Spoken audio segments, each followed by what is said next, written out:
it's obvious when I move through the streets here that there are things about me that are different to other people here. And when I first got this moko kauai, it was during, it was just before Corona time, so I wore a mask for the first few years, 2 years. And now that I have my mask mostly not on, I get a lot of people staring and obviously noticing this this tattoo or this marking. And so nowadays I don't really look at people as I walk past them. I just walk past, and I don't meet their eyes because it gets a little bit unnerving to always notice this look on their face. Whereas when I'm back in New Zealand and Aotearoa, no one really even notices, not really. It's becoming more and more common now, which is great. More and more people are wearing it. But that's not the only way that I feel different here, obviously. Language-wise, I definitely notice it. Even though in Berlin so many people speak English, and I do have a real commitment to learning German because I feel like if you're in a country, it's important to learn the language, not just philosophically or politically, but personally. It opens the way for you. But German is really hard. So, yeah. And also most people I know, maybe because of the circles that I'm in, they want to speak English with me because they want to improve their English. So most of my work has been in English as well. But yeah, I do notice that sense of isolation from not fully being in every conversation that's happening around me in German. Even though my understanding is quite broad now, maybe quite deep, I still hesitate to speak it. So that affects my feeling of connectedness and my relationships, I think, to a certain extent. Especially my relationships with bureaucrats.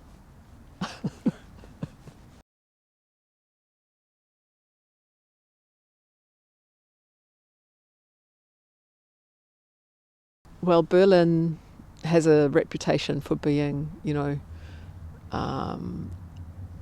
artfully grumpy, this Berliner Schnauzer thing. People kind of taking a kind of pride in being a little bit brusque or unfriendly. And it's not a myth, it's not some kind of legend. It really does happen. And it's taken a lot to get used to, because in New Zealand, in Aotearoa, people are like pathologically friendly, I think. Very up in your face. Hi, how are you? Oh, good to see you. But it's not, what I'm learning is that friendships here and relationships, when you do build a bridge, when you do make that connection over a longer time, the connection is deeper. So I think Germans really take friendship seriously. They take those kinds of connections seriously. So I think you have to work harder sometimes to get there, to make that initial connection. But once you've done that, the feeling is a little bit deeper and more serious than I found in New Zealand. We can be a little bit, we can be very friendly, but it's a little bit shallow sometimes. Come round for dinner sometime. That time never arrives. you know. But if a German says to you, come round for dinner, you know they've got their diary out, their calendar out, and they are penciling you into their calendar. So it's always funny though when I come back here after being away and I go through customs or immigration, and I'm terrified. I'm always terrified to come back into the country and deal with immigration. Even though I have permanent residence and I haven't done anything wrong, it's a scary process.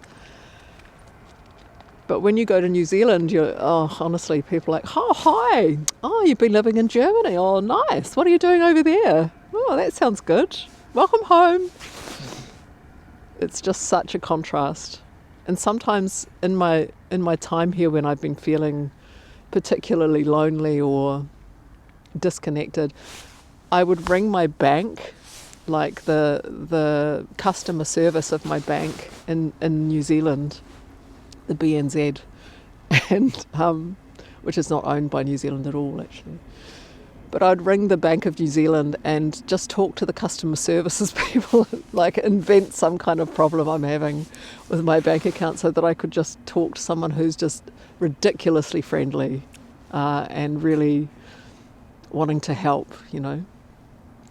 And New Zealanders have this very sing-song also accent, a lot of us. So it's like, hi, welcome to the BNZ. My name's Cheryl. How can I help you? You know. Mm-hmm.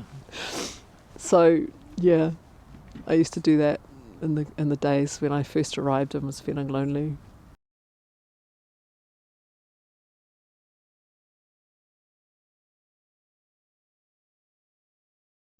Also mein Vater ist Maori. Er ist gerade gestorben. Und sein Vater war Pākehā, man sagt Pākehā so nicht Maori. Und seine Mutter war Maori. Aber in der Kultur, in der Maori-Kultur, wir sagen nicht halb Maori oder halb this, half that. We're equally everything. So for example, I come from like 4 main tribes, and I don't say I'm 1/4 Ngāti Raukawa, 1/4 Kaitahu, for example. We are all of those tribes all at once equally. So that's how I think of it, really, that I'm Maori and Pākehā.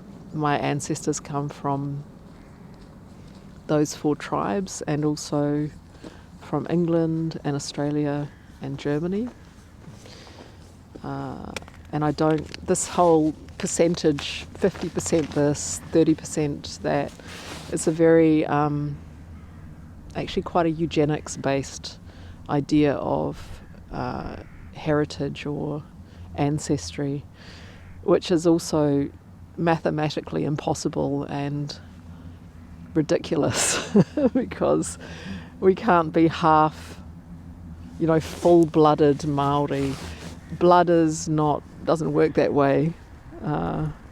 So I feel, people say sometimes in New Zealand there's always one person in a family. If you're mixed Maori and Pākehā, there's often one child or one kid that just is really interested in that side, in the Maori side, and they'll go and they'll find out about it. And I guess in my family I've been that person, although my sisters also obviously know about the heritage, and one of them is also learning the language. But I guess in our immediate family anyway, it's been me who's been interested in that, because it's not something that I was taught about at school. Really, things have changed a little bit recently, but when I was at school, New Zealand history wasn't even a compulsory subject. So that's only come in the last 2 or 3 years. The language has always been the thing that, the river, I guess, that I follow and back into the culture and into those connections, because I don't know, I just find it really beautiful. And it's not that I'm not a fluent speaker, but it kind of comes naturally, more so than German or any of the other languages I've tried to learn. Māori, maybe because I had a little bit of it when I was a kid. We learned a little bit when I was like 5 and 6 at primary school.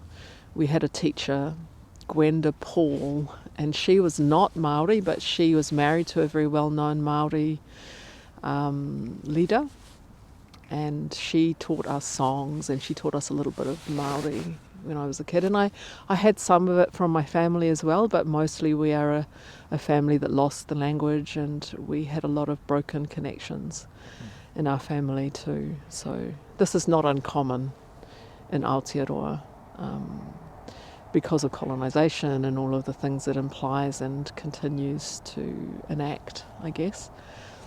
A lot of us have had quite a interesting pathway back to our own language and our own culture. But even as a kid, I guess I felt drawn to it, and I don't know, some kind of deep connection. Yeah.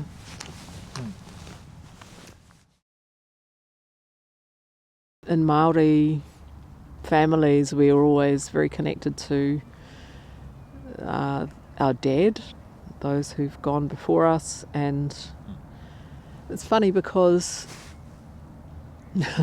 when we talk about spirituality, or whether it's spiritual, it seems so strange to separate it by using that kind of adjective, because everything is all the same and all at once. So yes, it affects me spiritually, and it affects me with the language and the music, but it doesn't feel separate to me. At the moment, I'm kind of on the dating apps again, and one of the questions is, would you consider yourself a spiritual person? And I'm like, well, it's so strange to answer that as if it was a separate aspect of life or a separate aspect of my character, because I don't know, I don't feel like I'm a very religious person, and I don't constantly walk through life thinking the universe is giving me messages, or even that my ancestors are giving me messages, but just by virtue of being alive, I feel like it's impossible not to be somehow. And I have had experiences with the dead that feel like maybe not every person experiences those things, but I don't consider this like spiritual either. I feel like it's just it's natural rather than supernatural, if you know what I mean. Yeah. Maybe I know. I don't know yet. It doesn't matter. I think we should walk. Yeah, okay. Are you able to film and walk at the same time? I don't know, it could be dangerous. We can try. Yeah.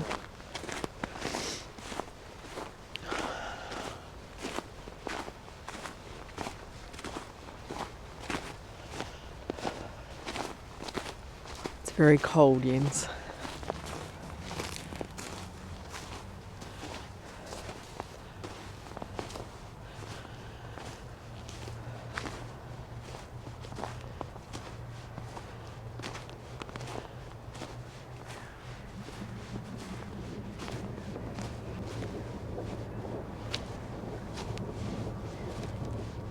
So I think, to be honest, if I was looking for anything on a kind of psychotherapeutic level, it would be family.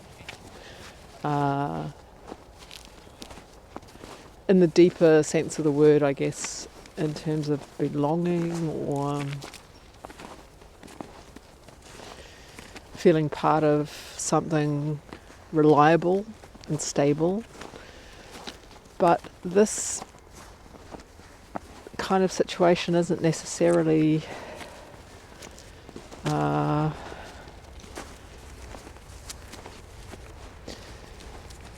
biological either. So when I look back, I think, most of my impulses anyway have been towards finding family or making family successfully or unsuccessfully.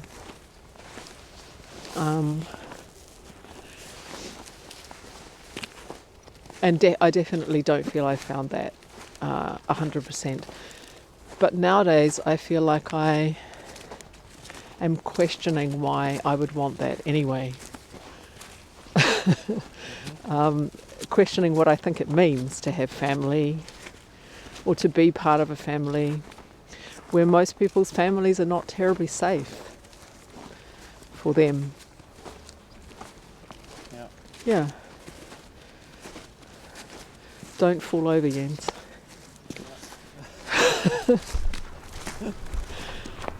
Does that make sense?